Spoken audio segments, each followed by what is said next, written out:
नमस्कार दोस्तों, स्वागत बा रउरा लोग के फिर से एक नया पारिवारिक कहानी में। अगर कहानी अच्छा लगे तो लाइक और सब्सक्राइब करी और कमेंट के माध्यम से बताई कि ई कहानी रउरा लोग के कैसन लागल।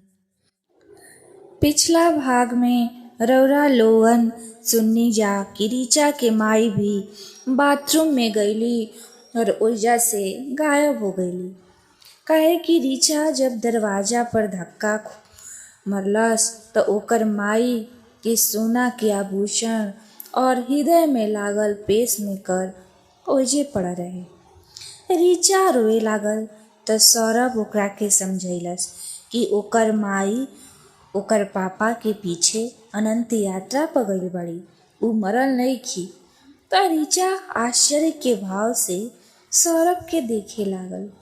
सौरभ तब रीचा के बतैलस कि ओकर माई ही ओकरा के आज ई बतैली और चाबी, डायरी और मंत्र भी देले बाड़ी। रीचा ई सुन के आपन घर के लॉक कैलस और पिंजरा में बंद तोता के आजाद कर देलस।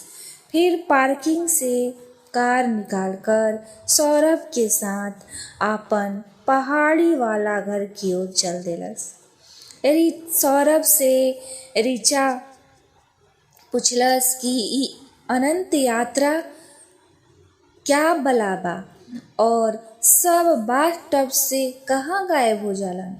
सौरभ डायरी और पुस्तक के दिखाते हुए कहलस कि ई पता त अब ई किताब और डायरी से ही लाग सकता। अभी प्रोफेसर साहब के चिट्ठी खोला तानी और ओकरा के पढ़ के सुनावा तानी। रीचा तब ठीक बा कहलस तो सौरभ डायरी के बीच फसल चिट्ठी के निकाल के पढ़े शुरू कर देलस। ओ में लिखा रहे, प्रिय सौरभ और रीचा, अभी तू लोग कार के ड्राइविंग करत होखबा जा और मन में अनंत यात्रा के बारे में प्रश्न भी उठत हुई। तारा मंत्र भी मिल गईल हुई। तू डायरी के पढ़े पहले शुरू कर द और ध्यान रहे कि डायरी के खोले से पहले ओह पर लागल घड़ी के सुई और तहार घड़ी के सुई एक ही समय बतावे। अब ये चिट्ठी स्वयं ही खत्म हो जाई। अब तू डायरी के अनुसार काम करिह। हम तारा के देख और सुन पावतानी, मगर तहार सहायता से संकेत से ही कर सकतानी।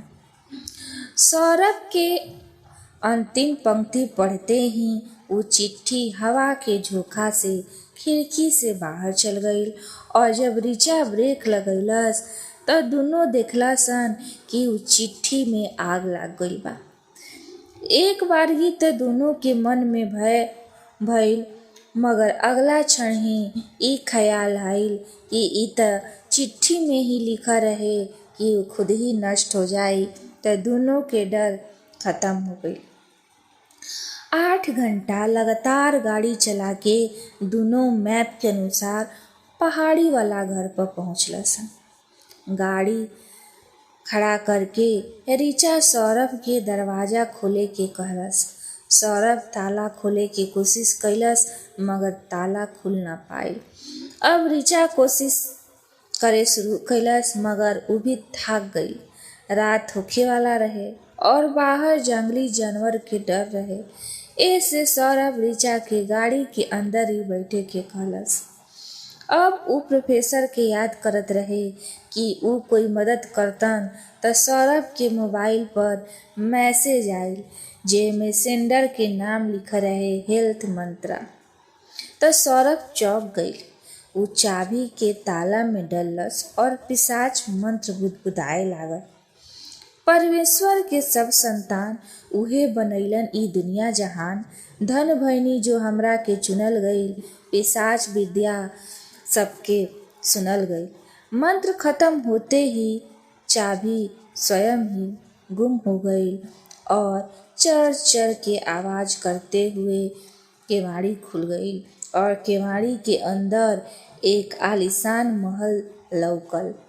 रीचा कार से उतरल, जैसे ही अंदर घुसल, गाड़ी अपने आप गेट के अंदर आ गई और गेट फिर से बंद हो गई। रिचा त डेरा गई, लेकिन सौरभ कहलस कि डेरा मत, हमनी के एजा लाइल गइल बानी जा त जरूर कोई एकर प्रयोजन हुई। दोनों जैसे महल के अंदर घुसलसन तब महल के दरवाजा पर भाला ले ले पुतला झुक के सलाम करे लागल। अंदर में दरवाजा गूंजल कि ई तांत्रिक महल में तू दोनों लोग के स्वागत बा। यहाँ के सारा चीज जीवित बा, लेकिन दुनिया वाला एकरा के निर्जीव समझेलन। कालीन पर तू लोग खड़ा हो जा, उ स्वयं ही तू लोग के सही स्थान पर पहुंचा दी। कालीन पर दोनों खड़ा हो गइलसन।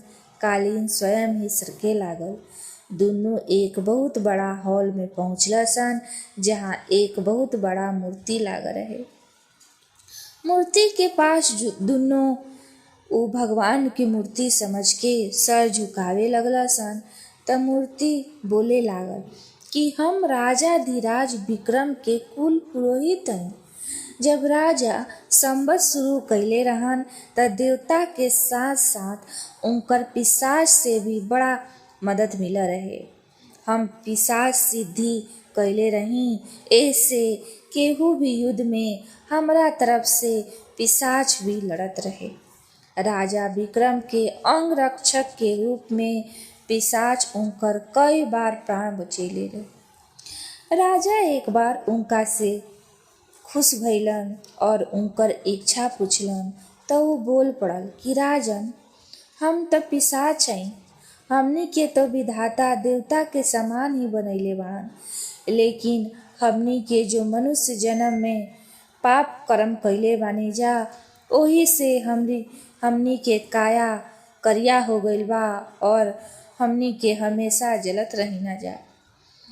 अगर रउरा खुश बानी त कोई उपाय करी कि ई पिशाच के भी उद्धार हो सके। तब राजा हमरा के बुलैलन और हमरा के कोई मार्ग खोजे के कहलन। हम तब राजा से आज्ञा लेके यज्ञ शुरू कैनी और जब विधाता प्रसन्न भइलन त उ अइलन त हम उनका से इहे प्रश्न पूछनी त उ बतैलन कि सृष्टि के नियम के अनुसार सब के समय चक्र के परिधि से होके ही गुजरे के पड़ेला, लेकिन श्री कृष्ण महाभारत के सारा मरल व्यक्ति के समय चक्र के परिधि से पल में ही पार करा के पिशाच योनि से मुक्ति दिला दी। तू भी हमरा स्वरूप हो जा, मगर अभी तू दिया बाड़ा और हम ज्वाला। अगर तू भी अपना आप के ज्वाला में परिवर्तित कर लेबा त तू भी समय चक्र पर आपन हुकुम चलावे लगबा। हम जब अपन कुटुंब में मंत्रणा कैनी त हमार कुल के अलावा हमार मेहरारू के कुल के लोग भी एह पुनीत कार्य में हमार सहयोग करे खातिर वचन देलन।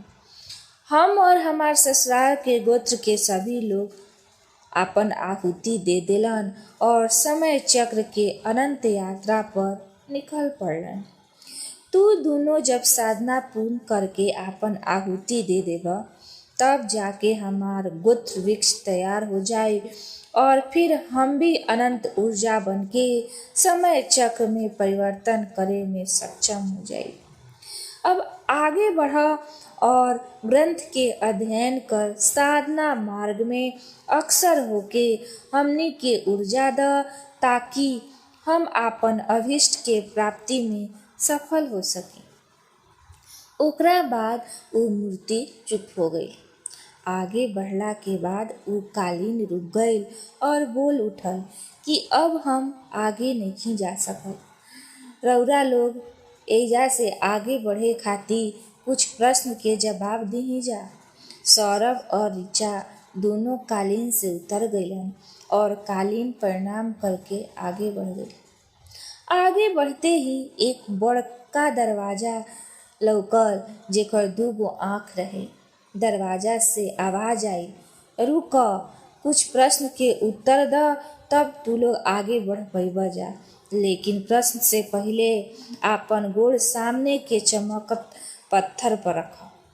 दोनों जैसे अपन गोड़ पत्थर पर रखला सन, पत्थर नीचे की ओर फिसलते हुए उनका के नीचे गहराई में ले गई। डर के मारे तो दोनों की आंखें बंद हो गई। फिर आवाज आई, आँख खोला, तो वो पुनः वही दरवाजा के पास खड़ा रहन जा। दरवाजा कहलस कि तहार कुल चिन्ह बिल्कुल सही बा। अब प्रश्न के जवाब द और अंदर जा। आखिर दरवाजा के प्रश्न क्या रहे? महल के निर्जीव वस्तु कैसे बोलस? जाने खातिर रउरा लोग अगला भाग जरूर सुनब। तब तक खातिर धन्यवाद।